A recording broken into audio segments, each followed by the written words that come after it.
நம்ம சென்னை சில்க்ஸின் ஆடி blast, சேவிங்ஸும் blast, கலெக்ஷனும் blast. கடந்த ஆண்டு ஆகஸ்ட் மாதம் இதே அரங்கிலே பொதுக்குழு நடைபெற்றது. அந்த பொதுக்குழு நடைபெற்ற ஒரு சூழல் ஒரு வேறு விதமான ஒரு சூழல். அந்த சூழலில் மனதிலே எவ்வளவோ பலுக்கள் இருந்தன. அந்த பொதுக்குழுவிலே நான் பேசுகின்ற பொழுதில் அப்பொழுது நான் சொன்னேன், என்ன அந்த அணி இந்த அணி அவங்க நம்ம இந்த வார்த்தையெல்லாம் கேட்கின்ற பொழுது என் மனதெல்லாம் மிகுந்த பலுவாக இருக்கிறது, மிகுந்த அழுத்தமாக இருக்கிறது. நாம் எல்லோரும் ஒரே குடும்பம் தான், பாட்டாளி குடும்பம் தான். நாம் எல்லோரும் தொடக்கத்திலிருந்து ஒன்றாகத்தான் நாம் இருந்திருக்கின்றோம். இன்று ஏதோ ஒரு சூழ்ச்சியால் இவர்கள் அவர்கள் இங்கு அங்கு என்றெல்லாம் சொல்கிறார்களே, மனதளவிலே என்னால் ஏற்றுக்கொள்ள முடியவில்லை என்று கடந்த ஆண்டு இதே அரங்கத்திலே நான் சொன்னேன். இந்த ஆண்டு அத்தனையும் மாறி இன்று மீண்டும் நாம் எல்லோரும் நாம் என்று அந்த வார்த்தை கேட்கின்ற பொழுது எனக்கு உண்மையிலே மகிழ்ச்சியாக இருக்கிறது. இந்த பொதுக்குழுவிலே ஒரு குறை இருக்கிறது. என்ன குறை என்றால், இந்த பொதுக்குழுவிலே ஐயா அவர்கள் இந்த பொதுக்குழுவிலே இல்லை என்ற ஒரு குறை இருக்கிறது. ஐயா இல்லை, ஆனாலும் அவருடைய வாழ்த்துக்கள் அவருடைய மனமெல்லாம் இங்கே தான் இருக்கிறது. நிச்சயமாக இந்த கட்சி, இந்த இயக்கம் நம்முடைய மருத்துவர் ஐயாவால் தொடங்கப்பட்ட இயக்கம். ஐயாவின் கொள்கைகளை கடைபிடித்து ஐயாவுடைய லட்சியங்களை நாம் நிறைவேற்றுவோம். அதுதான் நம்முடைய கடமை. கட்சி 38 ஆண்டுகளாக செயல்பட்டு வருகிறது. அது சாதாரண செயல் கிடையாது. நம்முடைய சங்கம் கிட்டத்தட்ட 46 ஆண்டு காலமாக இருக்கிறது. 46 ஆண்டுகளுக்கு முன்பு ஐயா அவர்கள் பொது வாழ்க்கையில் ஈடுபட்டு சங்கத்தை தொடங்கி சமூக நீதிக்காக எத்தனையோ போராட்டங்களை நடத்தி இன்று அதன் பிறகு நம் கட்சியை தொடங்கி எவ்வளவோ கொள்கைகளை வகுத்து தமிழ்நாடு இப்படித்தான் இருக்க வேண்டும் என்று நமக்கு கற்றுக் கொடுத்தவர் மருத்துவர் ஐயா அவர்கள் தான். இன்று பாட்டாளிமல் கட்சி தமிழ்நாட்டுக்கு மட்டுமல்ல, இந்தியாவுக்கு எத்தனையோ சாதனைகளை செய்திருக்கிறது. அத்துணை சாதனைகளுக்கு சொந்தக்காரர் நம்முடைய மருத்துவர் ஐயா அவர்கள் தான். அவருடைய வழிகாட்டுதல் தான். ஐயாவுடைய சுற்றுச்சூழல் கொள்கை ஐயாவுடையது, கல்வி கொள்கை ஐயா வகுத்தது தான், வேளாண் கொள்கை ஐயா வகுத்தது தான், நீர் மேலாண்மை ஐயா சொல்லிக் கொடுத்தது தான், கல்வி எப்படி இருக்க வேண்டும், சுகாதாரம் எப்படி இருக்க வேண்டும், கிராமப்புற சுகாதாரம் எப்படி இருக்க வேண்டும், மது எப்படி அழிக்க வேண்டும் ஒழிக்க வேண்டும் என்று சொல்லிக் கொடுத்தது நம்முடைய மருத்துவர் ஐயா அவர்கள் தான். ஐயா அவர்கள் நம்மிடம் இங்கே இல்லை என்றாலும் அவருடைய கொள்கை, அவருடைய லட்சியம் நிச்சயமாக நாம் எல்லோரும் சேர்ந்து நிறைவேற்றுவோம். இதுதான் நாம் ஐயாவுக்கு செய்கின்ற அந்த நன்றி கடன். அதில் எனக்கு மட்டுமில்லை, எனக்கு முன்பு பேசிய அத்துணை தலைவர்களும் சொன்ன கருத்துத்தான். ஐயா அவர்கள் வாழ்கின்ற காலத்திலே பாட்டாளி மக்கள் கட்சி தமிழ்நாட்டை ஆள வேண்டும். இது நிச்சயமாக நடக்கும். காரணம், நம் கட்சி அப்படிப்பட்ட ஒரு கட்சி. அது நம் கட்சியின் கொள்கைகள் அப்படிப்பட்ட கொள்கைகள். நம் கட்சிக்கு தொலைநோக்கு பார்வை, தொலைநோக்கு சிந்தனை தமிழ்நாட்டில் உள்ள மற்ற கட்சிகளுக்கு வேறு கட்சியாக, அதாவது மாற்று கட்சியாக நமக்கு தனித்துவம் இருக்கிறது.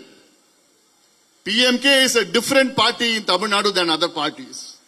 நமக்கும் மற்ற கட்சிகளும் தனித்துவம், சிறந்த கொள்கைகள் இருக்கிறது. அந்த அடிப்படையில் தான் தைரியத்தோடு நம்பிக்கையோடு நான் சொல்கின்றேன், வருகின்ற 2031 தமிழ்நாட்டை பாட்டாளி மக்கள் கட்சி ஆளும், உறுதியாக ஆளும். அதற்கேற்ப வியூகங்களை நாம் அமைப்போம். அதற்கேற்ப செயல்களில் நீங்கள் ஈடுபட வேண்டும். இந்த பொதுக்குழுவின் செய்தி என்ன? நீங்கள் களத்திலே செல்ல வேண்டும். நம் பொதுக்குழு உறுப்பினர்கள் மட்டுமல்ல, அத்துணை நிர்வாகிகளும். காரணம், நம்மிடம் எல்லாம் இருக்கிறது. தகுதி திறமை செயல் திட்டம் தமிழ்நாட்டில் இந்தியாவிலே எந்த கட்சியும் 24 ஆண்டு காலமாக நிழல் நிதிநிலை அறிக்கையை வெளிவிட்டது கிடையாது. நான் மட்டும்தான் இந்தியாவில் ஒரு நிழல் நிதிநிலை அறிக்கை வெளியிட வேண்டும் என்றால் இது சாதாரண செயல் கிடையாது.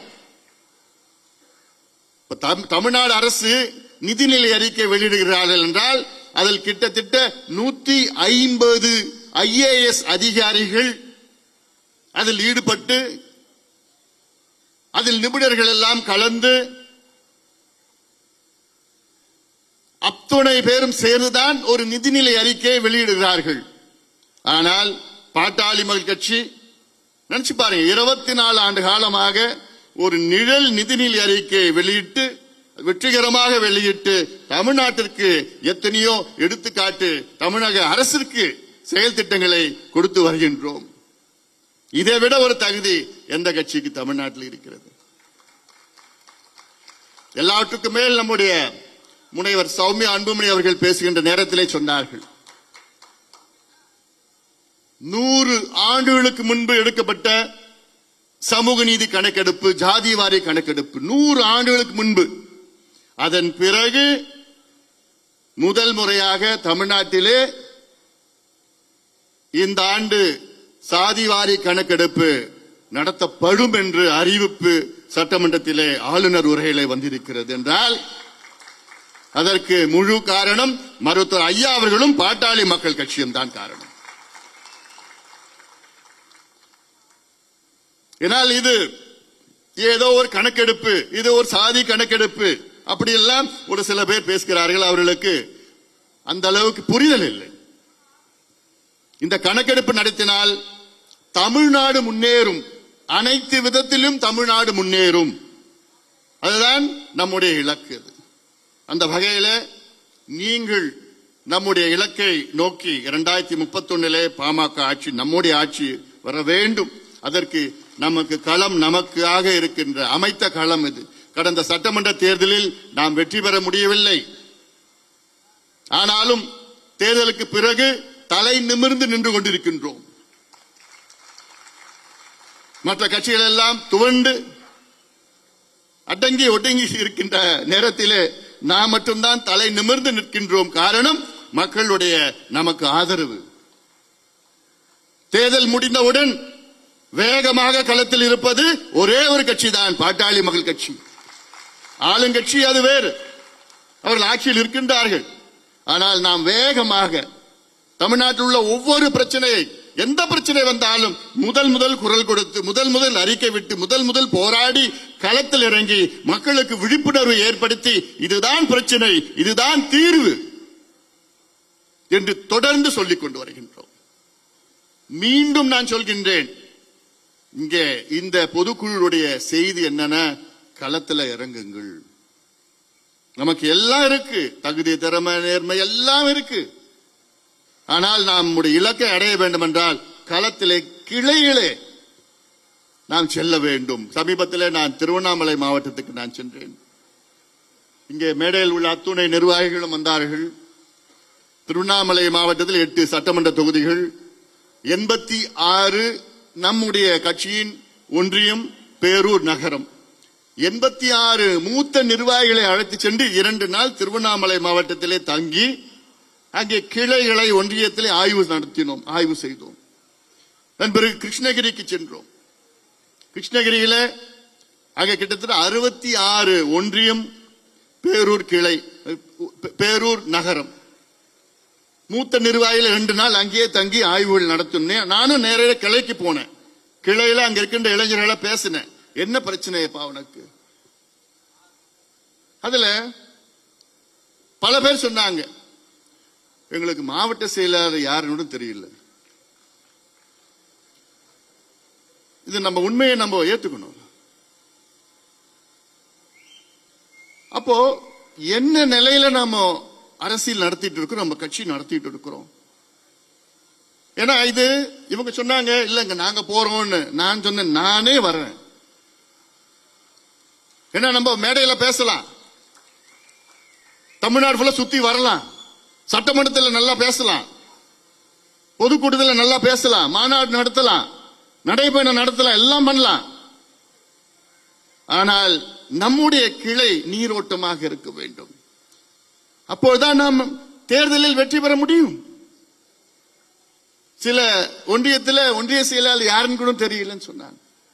ஒன்றிய செயலாளர் நாங்க பார்த்ததே இல்லை. இதை மாற்றி அமைக்க வேண்டும். அதுதான் இந்த செய்தி, இந்த பொதுக்குழு செய்தி. அதுதான் உங்களுக்கு நான் சொல்லணும்.